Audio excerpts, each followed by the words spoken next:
this story is my self-love journey, and I encourage you, if you are thinking about going on it, or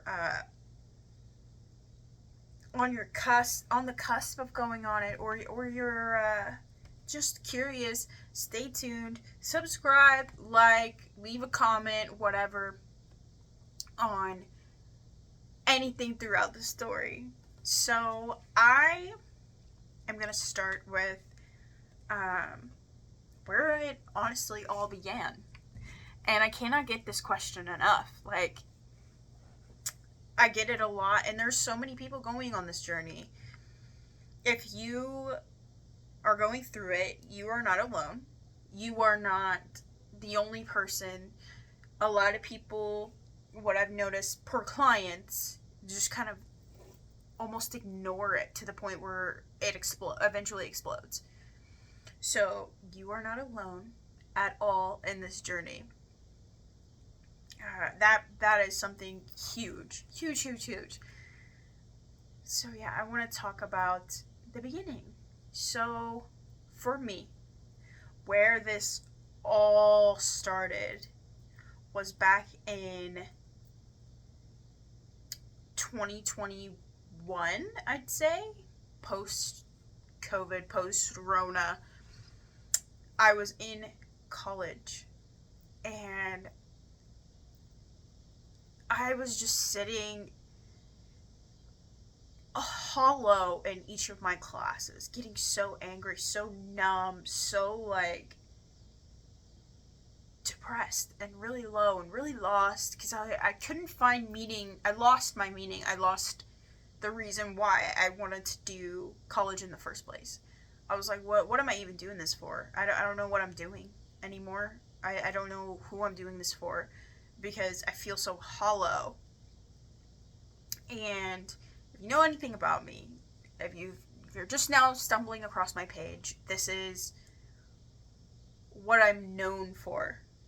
Like, this is a part of me, huge part of me, is my spirituality. And following that is a huge, huge part of my life. Huge guidance for me. Has been since I was very young, like 8 years old.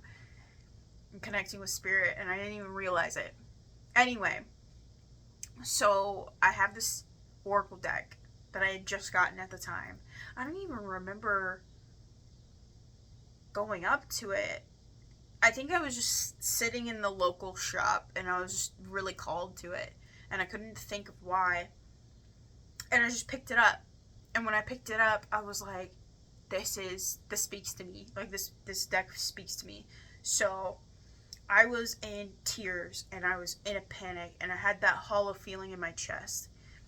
And I was like, oh man, like, I don't know what to do. If this isn't for me, like, spirit, I was like looking up to spirit, to the universe, like, why did you put me on this path? Like, I don't want to be here. I don't want this. And I was like, just give me a sign. And I was like crying, shuffling the deck. And the first card that comes out is, I forgot the name of it. I still have the deck, but the card meaning said, do what makes your heart sing. And if your heart isn't singing while you're doing it, then what are you doing it for? And that was just like a huge like click for me of like, I gotta stop.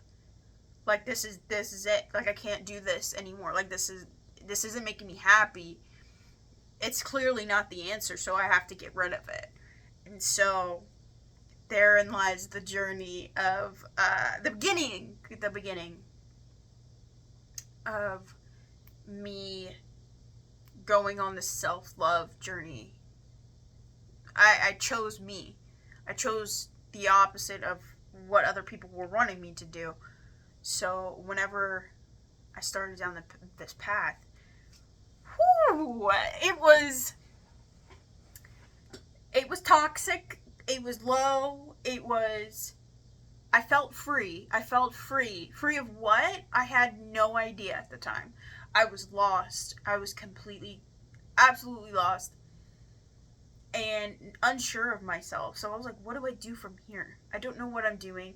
I don't know what I love. I don't know what the answer is. Spirituality can't be the answer because that's going to take too long and that's going to do X, Y, and Z. Like, who am I to do all of that?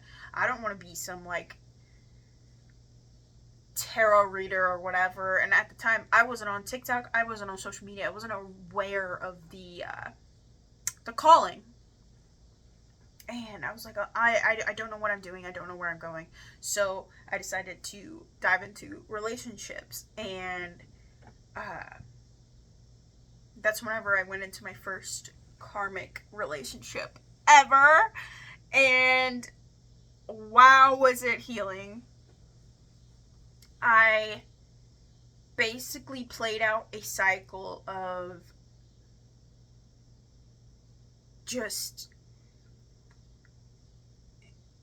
looking for someone. I think what happened was I was looking for someone to define me because I had no idea what I wanted. I had no idea what I wanted. I had no idea what I needed.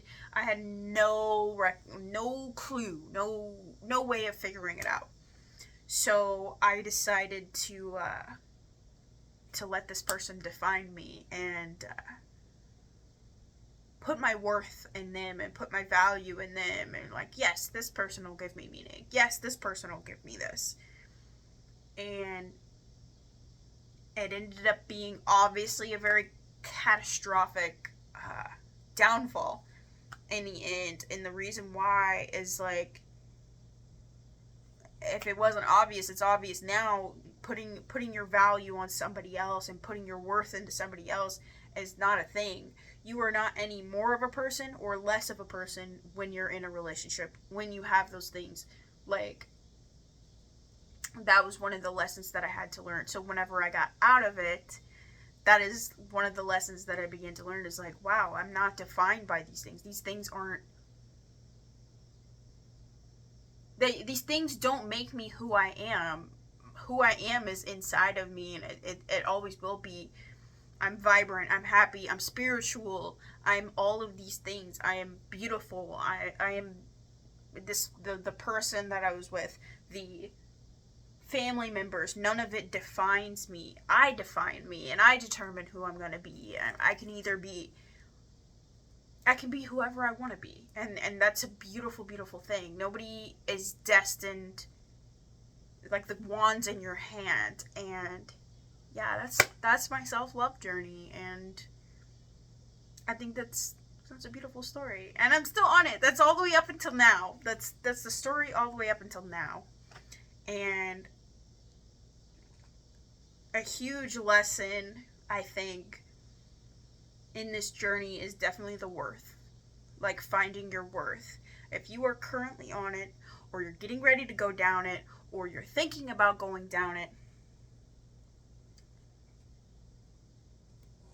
you are not alone. You are absolutely not alone. It gets dark, it gets quiet, it gets sad, but part of that healing journey is, one, letting yourself feel all of these emotions that you didn't give yourself the freedom to heal before. And then also experiencing things for you. Like, that is the biggest gift that you can give yourself. And yeah, I don't know who needs to hear all of this story, but I'm willing to share. Anyway, bye! Follow, subscribe. Socials are down below if you're interested. And